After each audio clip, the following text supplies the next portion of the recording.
zikuoneka kuti Mulungu tsopano ali kumbali yathu kwatonse amene tili m'dziko la South Africa pamene tinali ndi nkhawa kuti kodi chatichitike ndi chani pa 30 Juni potsatira ndi lamulo limene mtsogoleri wa Operation Tuntula amene amalimbikitsa kuchitira nkhanza anthu obwera komanso kuthamangitsa anthu obwera pamene walengeza kunena zokuti programu imeneyi yakhasulidwa tsopano obwera wina aliyense ali ndi ufulu okhala mu dziko lino la South Africa ndipo akuti akulimbikitsa kuti mchitidwe ochitira nkhanza komanso kuthamangitsa anthu obwera mu South Africa tsopano ukuyeneka kuti uthe. Tinazitsatira nkhanizi ndipo tapeza kuti ndizoona ndithu potengera malipoti komanso ndi zithunzi zimene mukuona uyu ni mtsogoleri amene amasogolera nkhani zimenezi komanso lero taona zithunzi zina zimene zikuyendayenda kwambiri m'masamba mchezo akupereka chikalata chake ndithu chonena zokuti iye sakufuna kuzamvaso zokuti obwera wina aliyense wamuchitira nkhanza kapena kuti wapha ndiziti kuchitira nkhanza kapena kupha nzika za dziko lino la South Africa.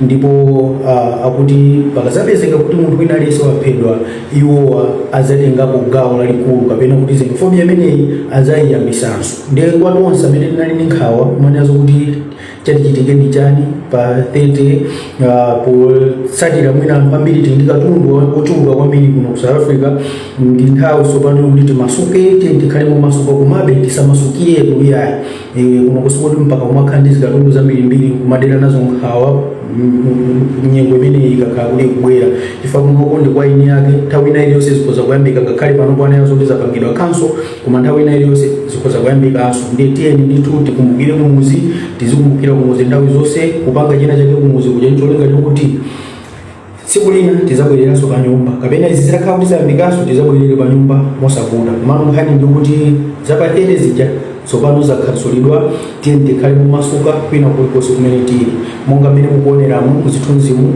ni nkhani zimene zikuyenda m'masocial media mu ndipo tinazitsatira bwino tapeza kuti nkhanizi ndizoona kuti programu yothamangitsa anthu obwera pa 30 kapena kuti programu ya xenophobia pa 30 Juni tsopano yakhasulidwa potsatira ndi malipoti sokuchokera ku polisi pamene anthu obwera monga mmene mukuonera pa chithunzi anthu obwera nawo analusa kwambiri pomanena zokuti akhala akubwenzera kukhala nkhondo palibe zokuti achokanso yeye koma kukhala nkhondo alimbana ndi anthu akumkuno chilichonse chichitika. Ndipo apolisi anazitsatira bwino ndi magulu osiyanasiyana anazitsatira bwino pamene akhala pansi ndikugwirizana kuti programu imene ya pa 30 ithe mokuti kulibe kuthamangitsa anthu obwera pa 30 Juni.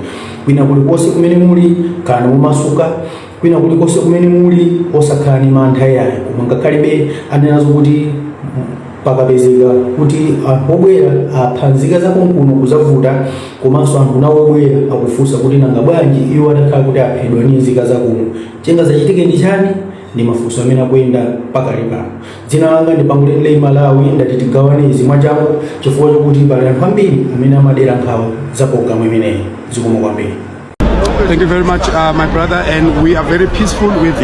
We've done this for more than 6 months now, and we've never broken anybody's stuff. We have never taken money from anybody. We never hurt anybody. We've never killed anybody. We are just saying these people that came into this country, they are 31 years in this country, and we've been very peaceful with them. We've been very warm and welcoming and accommodating. But now they are selling drugs. They're selling drugs to our kids. They're turning our kids to prostitution. And now, Tina, as Zulu people, we are very concerned about the youth, and the youth is the priority to us as Zulus. So if you destroy the youth, that's when we will uprise. Right. And for me, a criminal is a criminal, and I don't support anybody raping, stealing, killing, murdering, giving drugs, doing drugs. If you're not a productive citizen of any society, you need to go somewhere else. Because if you're not productive, then you're destroying the fabric of culture. 100%. 100%. Thank you very much, my brother. Thank you very much. I appreciate your time. Thank you, indeed. Malawi Today.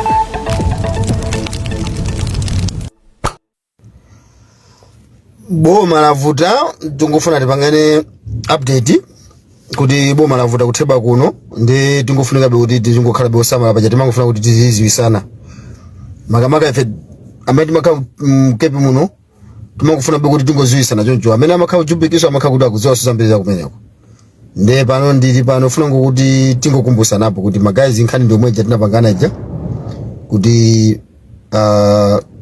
osasunga zinthu zambiri nyumba, osazunjikira zinthu zambiri nyumba, tizingotumiza zinthu ku Malawi basi. I think panopa kumwenda muno nungofunika ngokhala one man. Right? Yeah. Ungokhala noweka soja basi, uzingopanga hustle. Yeah, bora malo ugona, kapoto kamozi, temperature yako tiwiri hapo basi, ka blade kako kugula chani basi. Kungoja osazikundikira yeye kuti kukhanga ati kuti kuruba so wakhanga ati kwanu ma TV mpaka na makoma muzazikulu zikulu. Ma 45 inch makoma kuika makoma osazikundikira kwambiri. Kungogula ka TV kena kakaka uno kena kake kaka 32 cm kalikupeza kamene kachako basi. Tochepa basi. Yeah, what we need is to have basic needs. Tikati basic needs ndiye kuti mattress hauzi gona pa floor pa jabula ngokhanti mattress yako chofunda chako kapoto kako kopikira hot plate kugula ka 300 ka 400 mamomu kumapikira kapoto plate kamene kaja basi za solongo kunoko tili pano ndingati ndi pa chipulu. Yeah, tili ku kampu Theba kuno tili ku kampu. So osazikundikira AI komanso osamaziguguda pantima kumani nakuti fitnafika ajawo kuzunzika chifanyima chichitika nyama chitika kuti pamene kuona kuti wewe uli comfortable ndi pamene umanyamulidwa so pano. Ndakuza kuti mukamakhala kunoko ine mukamakhala muziganiza kuti kapena muzilingalira kuti ichichi chizikhala malingaliro wanu kuti nthawi ina iliyonse ineyo kukacha kamupita kuntchito kuja ine nthawi ina iliyonse ndigwidwa.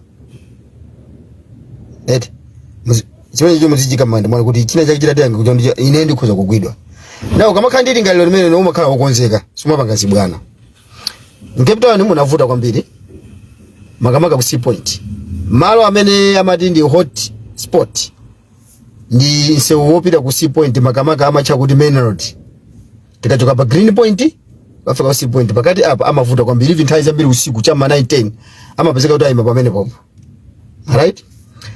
Nde kuli ku waterfront mo koma vuta soboma le machema waterfront mo amene maziwa waterfront muna ina sumaiziwa kumano ina mapezeka kuti ifa choizi zoyendesa za uba zomwezi kumene kwa amatha kuvuta nkhani ndiona kuti umatha kugwidwa sikuti ife sitimagwidwa ngati ene mayimisiro nthawi zambiri yeti and inesu sikuti ndimachita kuzipopa kuti mwina ndimaziwa kuyankhula AI of course ndimatha kuyankhula ndakadugula pakambirimbiri kuyankhula of course ndimatha kuyankhula komano siningapange matama kunena kuti mwina chifukwa kuti ine ndimaziwa kuyankhula ndi andisiya nthawi zina zake zimangotengeraso kuti munthu akomene wagwira file yako pa siku limene ndi ndani. Mwaona? Ngati wagwira file yako ndiona kuti ndi oyipa mtima umapita ndithu. Malo ena ndi amacha kuti pa parade Cape Town. Parade. So umene amacha kuti strand Cape Town mweni uku kuli Golden Arrow uku kuli pa station paja. Kumaso kuli police uku. Malo amene just ni hot spot. Either inbound or outbound. Inbound ndi mukamapita nkati mukulowa musite. Outbound ndi kuti mukutuluka musite mukupita kunja. Ndi Strand Road Cape Town uja pa parade paja. Inbound or outbound amakhala mbali zonse. Tizikhala sosamala amenepo. Acha kubuka hapo kujaso kumachema. Town Cape Town amene makhala Cape Town mu CBD mweni kulikuna wachema kubuka hapo kumachema. Ku district 6 ndi katika ni mfupi ndi town momuja kumene kokoso ndi kumene kwambiri kuna zuruka kwambiri ma Nigeria. Ndema Nigeria azo chipona baga makhala kuti kolezera so amakhaso kolezera moto so zinthu izi. Ndi amatha kubwera muna amakhala kuti muna aluparocho kuti afuna apangeza madrug kumene kunya ndi akakupeza so iweyo sizimatengaso kuti ndi wakuti umangopezeka kuti basoka lijala kuti andiso nakugweraso watengedwa. Ndani nakuti lero anthu ena atengedwa koma ena so asidwa. So ngati wasidwa sikuti zauza zinza kuna kuti mani ife timagwidwa osazipopa ndakuza nikuti neyo ndakati kugwidwa hapo mjumbe ndakagwidwa hapo kumasidwa gwidwa kusidwa timagwidwa ndithu every day kuma ndi aboma koma no sitingazipope kunena kuti chifanye kuti ife tasidwa ndiye kumana kuti kugwira kusiya chimene chisichonyadira chifanye kuti moyo wanga waineyo singakhale moyo wako kapena soka langa aine kapena soka lawo yose tingakhale soka langa now apapa tufurika kuti tizingozisana kudu stoko anavuta solero update mena landi dasini kuziwa kuti kudu stoko kwa fabale Abed Road ndepale nse umene timachokera ku Mobre kamachokera ku Clermont timaucha kuti Main Road kuzafika pa Good School Group School Hospital umene machoda amene uchoka amene pokupita ukutuma ucha kuti Victoria Road ukafika town ndiye kuli Albert Road umene machoka town kudusa pa South River Circle kumapita mpaka na uku kumapita mpaka na ku office ya Amazon imene imanga yaso pano ija mune yacho pa cha Albert Road de sindikuzowa kuti mbali imene anaimayo ndi iti kufama na kuti kudusa kana ima akuti anaima both chizungu chake mtu anaimba kuti anaima both sides so kuti anaima zimoja tu kamba zaona kuti inbound or outbound kapena kulowa musite kapena kutuluka anachinga mbali zonse ndikuti anthu ena amagwidwa apita ndithu koma ena asidwa chachitika lero Kenworth anali koso waona ndi chimene chichitika mukaona chithunzi chimene ndapanga post chija mukozaona kuti anali pa Burger King Burger King ndi mmene mmapezeka Burger King KFC McDonald's marestaurant ngamene wandu kumene mamo fazi makakuti zima Kenworth kuli mo inake amati Kenworth Center kuli mo yaikulu amene makuziwa cha ku access pa kuja kuli mmene kujako ndengati mukaona chithunzi cha bwino muona kuti anthu aja akumabwera aboma aja kumabwera pamo ndeti ndazibale athu amene mmagwira ntchito za Marianis Checkers 60 amene mmapezeka nthawi zambiri muli pa malo amakhala malo amozi utenga ndiona kuti tonse ndifa malo tofa tizingogawana kuno kuchifanya kuti so tizimanana na mukaona ma-update ngati amene ajawo yosa kukhala wekha mwina iweyo ukupanga za Checkers mwina uli muno bwino maibala una muno bwino koma zako pamene popo alibe so ngati update jauli nawo gawana ndi zako kuli muno kungoziwisa za kuti amwene kwa chema tent kanga timangoenda mozemba sipo basi pompa choma tango miyata basi umaona kuti upanga mwacho kanga tukuwakuza kuna wake yanchani basi osakhala na kwambiri ndi chigulugulu chanthu jayo mkanga tukungobisala pena pake mwina mkanga pita kati muja mukapanga collect zistafu chanchani mwagu basi mukaona kuti kuli kampepo kakudusha kati panofa chifa imene ili ngati mpepo ina yake ya El Nino ija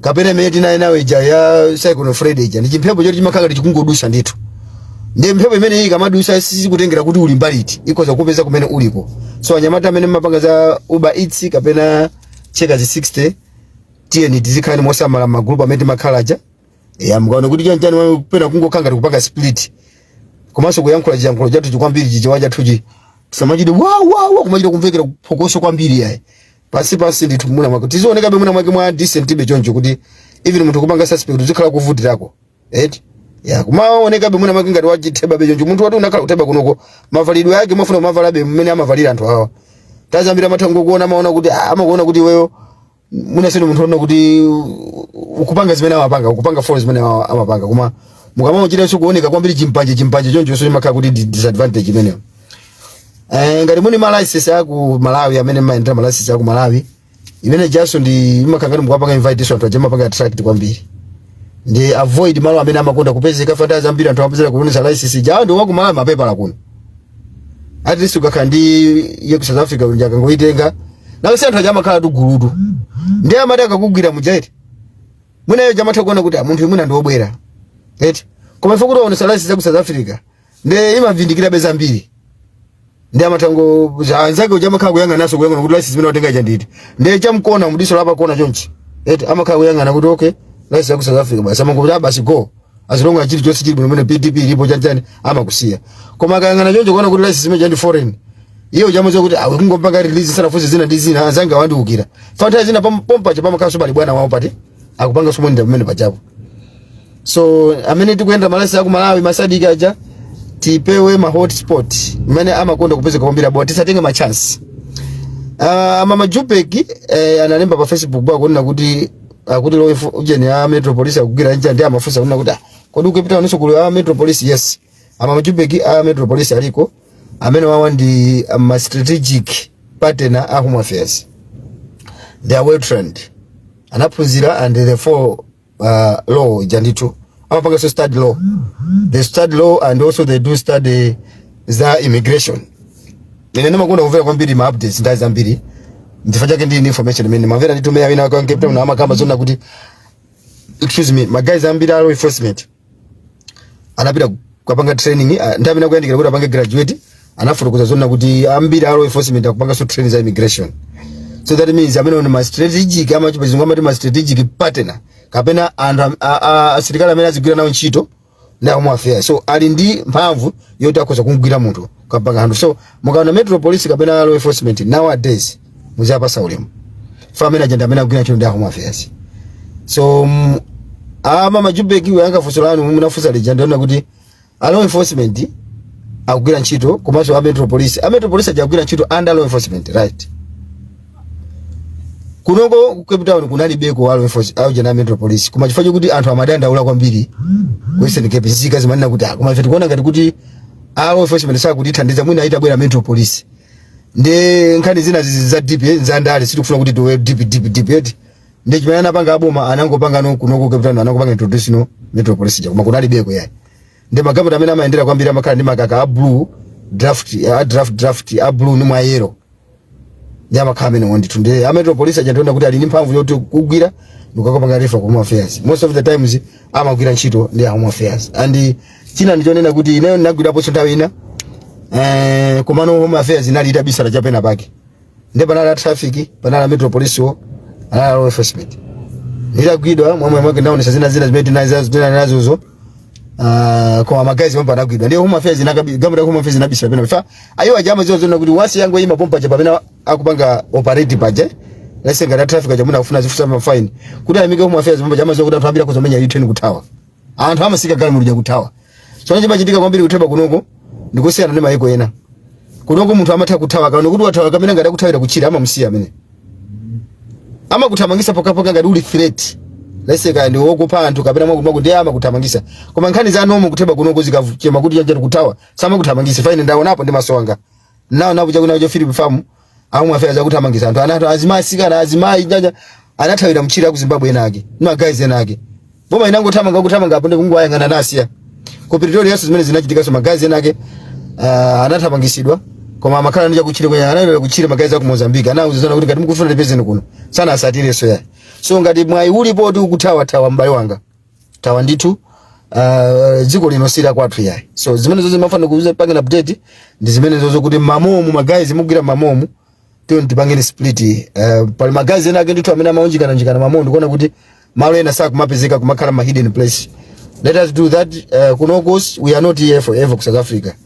So we are amachakuti Malawians, Zimbabweans, they are economic immigrants, and how many the ones who left their country because of economic crisis in their countries. So some kupanga regard nyonga de refugees NNI, and they are tona kuti mwatawa nkati chama mwakuti. So ndizovuta kwambiri komanso mtsogoleri wa dziko lino Gateba pali malingaliro ndona kuti akuchosedwa.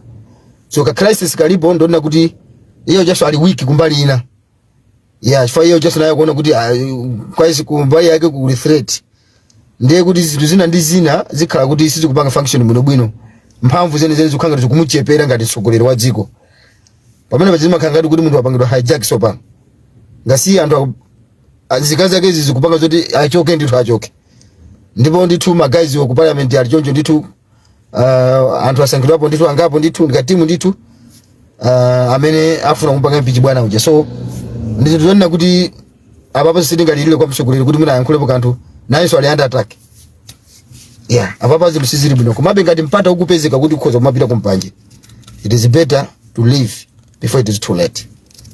Yeah, ngati zambiri mwapanga ku Malawi and they know that you have done something good kumpanja kuja, let's go home. SA is not safe anymore. Let's go home. Even if you are in United States or if you are in UK, let's go home. You are in China, let's go home. Living in diaspora is no longer safe. Manu sasa anthu akumabwera ndi malamu wawo siyana zimene anthu ambiri safuna so even kunena. So zimene mafuna kuti tigawane na Malawi zanga utenga utende falise kwa Malawi ambiri kuti tigawane tuone kuti tipanga bwanji. Zozona kuti kwathu kuja mavuto yende ndi amene komano muona kuti mavuto amene timakumana nthawi zambiri kumpanje chifukwa cha anthu andale. Muona dziko lathu lija limayenda bwinobwino kuchoka paka muzuri limayenda bwinobwino kubera baba akili muzi limayenda bwinobwino pingo mtarika limayenda bwinobwino IPM limayenda bwinobwino. Koma zitafika kuti akutenga anthu ena ake inapuza kuti zinthu zikungosinthaso. Zimene je zimapangisa kuti anthu ambiri azitha mdziko. Ndi zinthu zomvetsa chisoni kwambiri kuti mpite ku Mpumulani. Mpite ku Capricorn. Kula Malawi anyo. Iyo kumachita kudaba kuti kumangwere. Ayi magaziko kumachepa kumachuluka anthu obwera. Too many foreigners in South Africa, guys. There are some things that you sometimes you need to accept. These people, they are playing their role. Whenever say these are the citizens and you cannot fight with the citizens. Never. You will never win it. So it is better to humble ourselves and respect their constitution. That's what I can tell you right now. It's not safe. Yeah, if they catch you, it is better not to look like arrogant somebody. Just be say, okay, sorry, whatever. And wapena ama mvesesa pena. Nikulu gile ni nene mtovutika kwa tukuja udala nchuru yange ndio mwe. Pena pake ama mvesesa kuti sivuru line. Pena so mtu kumaya nkula. Tell them it's not your fault. You went there by home affairs, but they say they are not issuing papers. What? People got different issues. Zimeza bangisa kuti wapezeka mu South Africa. We got different issues. Some are economic immigrants, some are not economic immigrants, but we are falling under the same category. Amana kuti wa economic immigrants, because in our country there's no war. No war in Zimbabwe, no war in Malawi. The thing is politics. Zimeza bangisa antu kuti we must move from this, and antu ambiri anatuluka kwambiri hayaja kwera. Antu anatuluka kwambiri muri chakwera was in lead. So izizi zikutipanga affect ife mabanja atu ena fitili ndiye ana muenda muno mpenda kumajira kudaba kuti kodi tienda bwanji so pano kupita kumpanjediana. It's hard, really is hard, and it's paining, it's heartbreaking.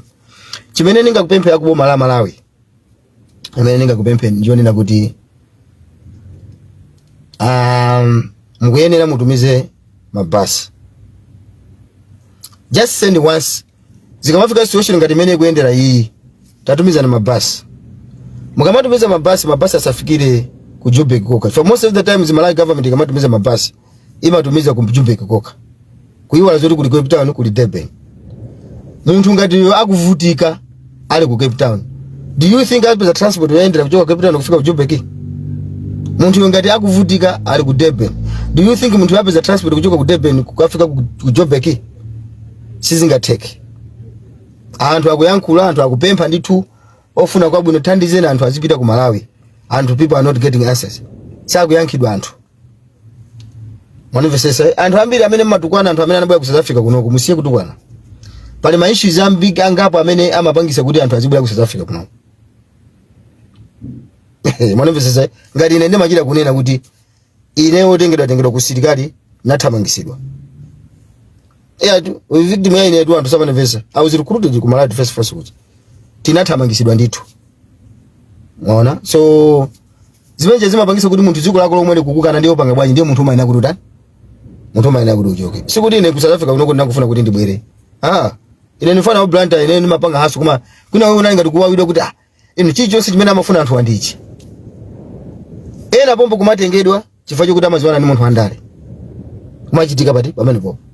Ena ma JCV na libe omwe kuti panga president JC kumakanika anthu koma kumakatengedwa nditu ngati za usilikali. Sikuti zimezi tikungokamba ya. Koma nopenda pake muntu mangofika panda kuti ni cannot keep this secret. Nditsunga for how long? Pena mangofuna kuti ungoulula kuti kodi chipinjira kupangisa iwe. Chifukwa anthu amafunsa kuti so chimalawi. China kupangisa wewe kuti uchoke ku Malawi upere ku South Africa ndi chani. That was 2012. My history. Mene nachoka. Koma 2011 ndimetena tengedwa za usilikali zijazo. Nduna ina imene pano pa ndi ya UTM. Sini makamba zobisa izizi. Inabwelesa anthu ake ambiri. Pamene popo anthu opusira 10. Iwo uzifunse weka kuti anthu opitirira 10 akubwera iwe uli pompo kali uli panzere. Fama itanto maina mukapanga pass interview ya za ujene za kukuzana za fitness yako kuchi. Ama kuona za maso chanchani. Ukapanga pass pene joma kala panzere. Panzere pachani pamene amaitana. Wakuti mkakweleta ata. Wakuti ata sometimes pamene akuitana wina akubweresa anthu 10.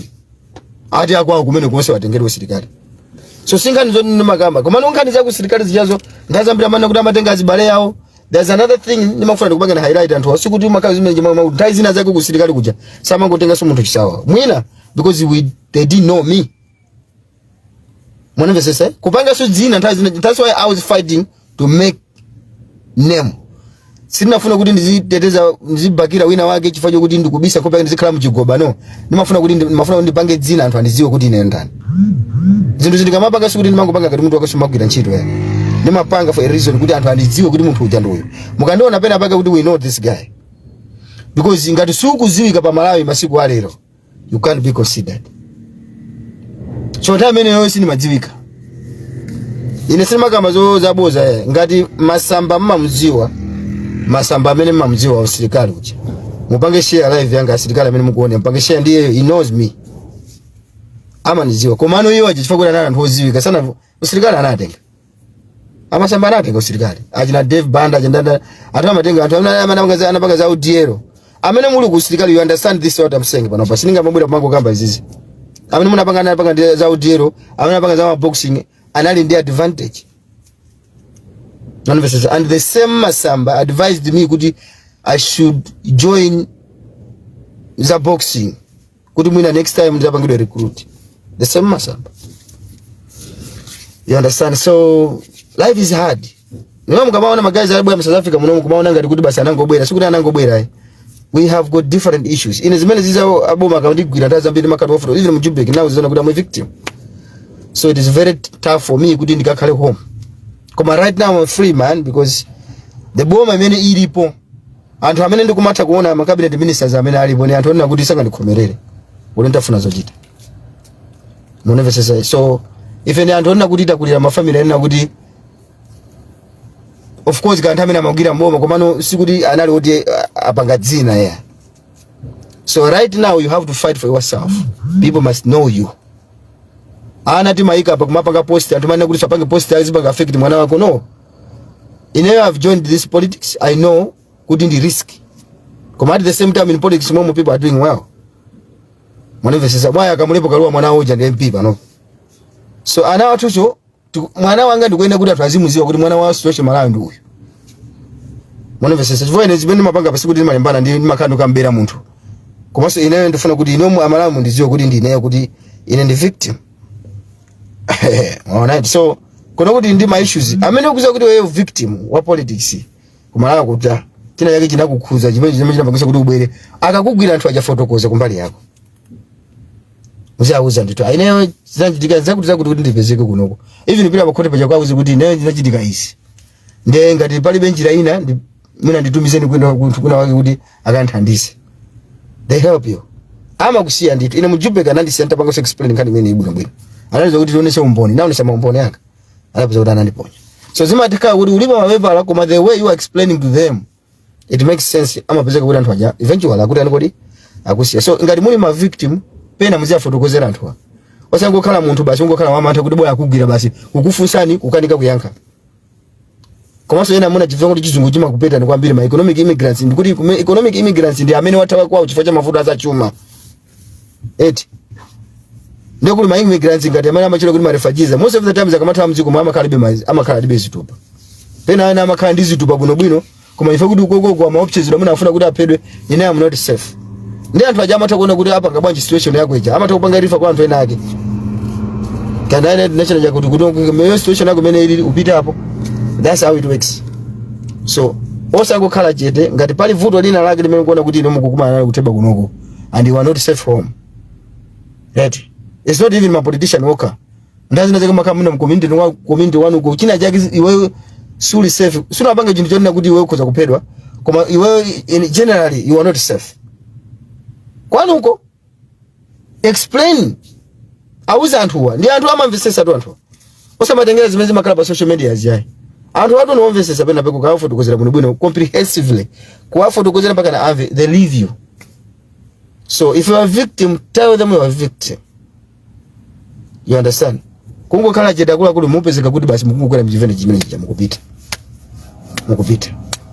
Waneve sasa osa maoneka so kuti ndio wozi wa kwambiri wanzeru kwambiri anthu ena ake ngati ukauzi zichepese muntu ukakhala muziko line wake kunoko ngati ene makhala mugangisa landi ukakhala mukamakhala mugangisa landi ukakumana ndi magangisa ama na kuti moyo wako makakudulu moyo wako uli manja mwayo waja ndio maana kuti uzichepese ufunse chimene waja kufuna ndi mene ulili kuteba kuno moyo watu uli manja mwayo wowa.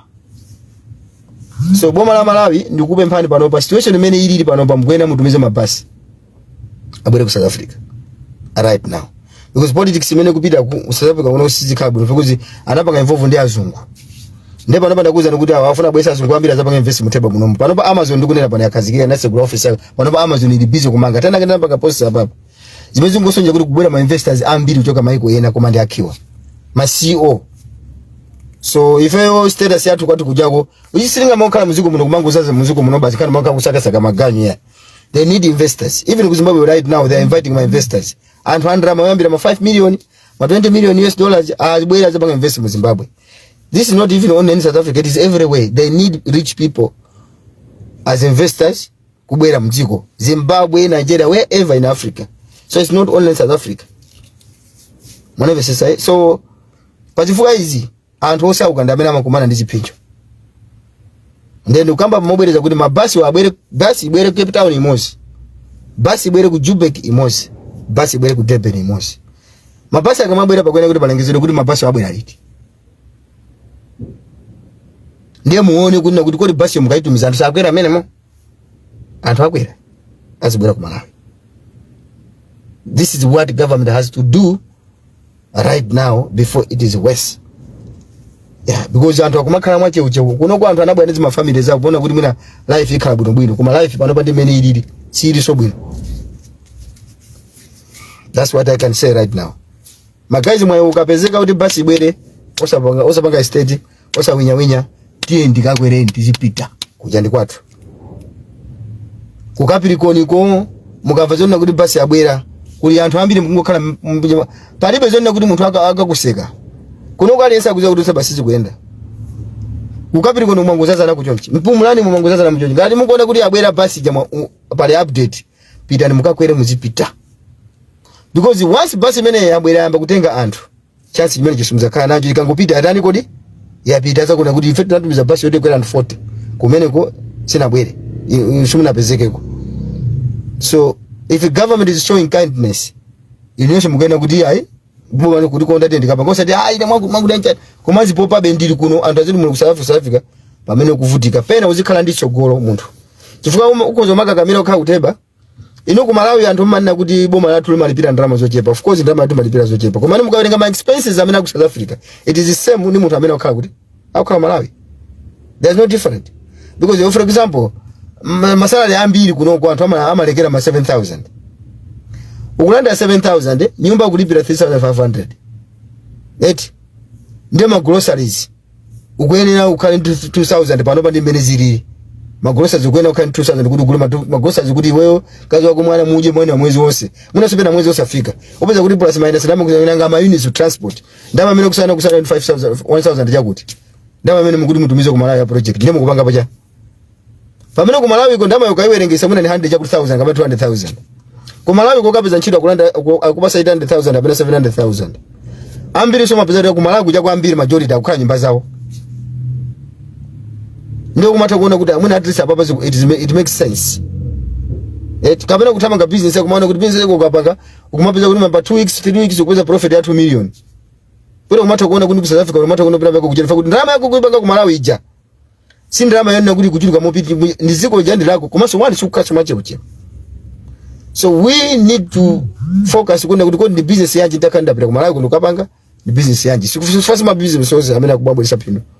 Nakamba kale kuti kuli ma product ena kama na kuti political product muziko latu la Malawi ma political product you don't need to handle that business and you know when I'm saying ndikamana za political product muntu ngati ufuna kupanga run business muziko latu ngati la Malawi pona kuti matendo cha opposition akubera kunausa kulongola zawo sikamanja ma sabotage Malawi mjangu chuluka political product china mwacho ni mafuta opikira komanso sugar ni mafuta ya gali modwa amene ni ma political product ena mwayo amene umayenera kuti wapanga avoid wa Malawi ngati ufuna upanga jani upanga business because pama kana nthawi nakamba zeda kupezeka pena kusowa maona zimene makamungu ono ndaboma kwakuti magesi ako yakabwanya for example wina upanga support kumene kujako ndizizona kuti wenga kupanga business udali zimene zozo ufuira maona chifukwa kuti boma ndiye aku opposition sakugira ntchito limozi pali kukokana ndepa ndizinduzana yakuzenda kuti by the end of the day amane kuti njovu zikamamenyana amavutika njani so ifeyo muzitenga da Malawi ndife udzu. So but my business that you can handle, some business you cannot handle. Muziona environment that mene ukhalira. Ana? Panga dimene so bali ngo kupanga business panopa is not 100% safe.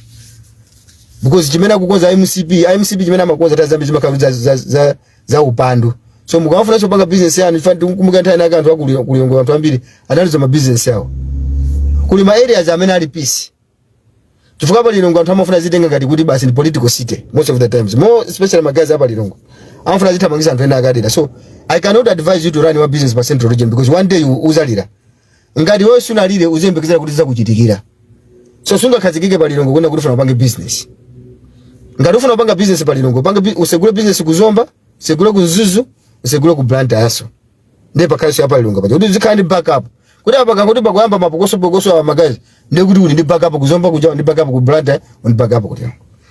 Ma advisor wao anataka kupasa entaza mbili fa kuti anthu ambiri visiti kuonda naye. Yeah. Anthu ambiri visiti kuonda temafuna munthu ina akazivutika ndiye pamati zimuseka kuti amuntu jamaa kuti mwakuti. That's what I want to tell you for today. Kuma leo appeal yanga ku Malawi government is please send buses to South Africa. People are suffering. We don't need to take videos. Kuti zibwera marobot zitenga ma videos, you'll be shocked. Malawians are suffering in South Africa. It is sad. Really sad. Ndaya MCP ya Malawi abwera kwambiri ku South Africa kunoko. Zonda kuti wewe kumaona zinzomvesa chisono kwambiri. So ndikugamba Malawi boma la Malawi kuti mutumize mabasi. Ndikugamba mobwereza kuti mutumize mabasi before it is too late. Because anthu ana kuti ndalama zimene akuononga panopa kutumiza anthu kupita kwawo ndizochuluka. Ndezifika nthawi inake kuti akwiya kumango asi anthu aja kumwalira malindera. Anthu akufa tu mndende maprison. Anthu akufa.